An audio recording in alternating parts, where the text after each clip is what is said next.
முன்பின் யோசிக்காம இன்னொருத்தங்களுக்கு உதவுறவங்களுக்கு இப்படி ஒரு கதை சொல்லுவாங்க. ஒரு நாள் ஒரு காட்டுல வாழ்ந்த புலிக்கு நல்லா அடிபட்டுருச்சான்.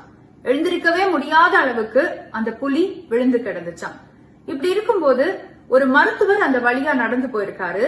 அந்த புலிய பார்த்து இறக்கப்பட்டிருக்காரு.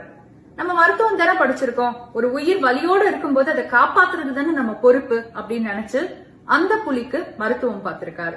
ஒரு நாள் 2 நாள் இல்ல, ஒரு வாரம் முழுவதும் உட்கார்ந்து அதுக்கு மருத்துவம் பார்த்து கட்டு போட்டு அந்த புலிய மறுபடியும் எழுந்திருக்கிற அளவுக்கு செஞ்சிருக்காரு. அவர் மருத்துவமும் பலிச்சிருக்கு, அந்த புலியும் எழுந்திருச்சிருக்கு. அது எழுந்த அடுத்த நொடி அந்த மருத்துவரையே அடிச்சு சாப்பிட்டிருக்கு. இதுல ஆச்சரியப்படுறதுக்கு ஒண்ணுமே இல்ல.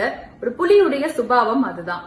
அதுக்கு நல்லவங்க கெட்டவங்கன்னு தெரியாது, தனக்கு உதவுனவங்க உதவாதவங்கன்னு தெரியாது. இது மாதிரிதான் சில மனிதர்களும். அவங்களோட சுபாவமே அப்படித்தான். நீங்க செஞ்ச உதவியாலேயே எழுந்து நின்னுட்டு உங்களுக்கு எதிராவே திரும்பிடுவாங்க. அதனால முன்பின் யோசித்துதான் உதவி செய்யணும்.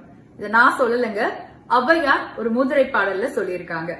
வேங்கை வரிப்புலி நோய் தீர்த்த விடகாரி ஆங்கதனுக்கு ஆகாரம் ஆனாற்போல் பாங்கரியா புல்லறிவாளர்க்கு செய்த உபகாரம் கல்லின் மேல் இட்ட கலம்.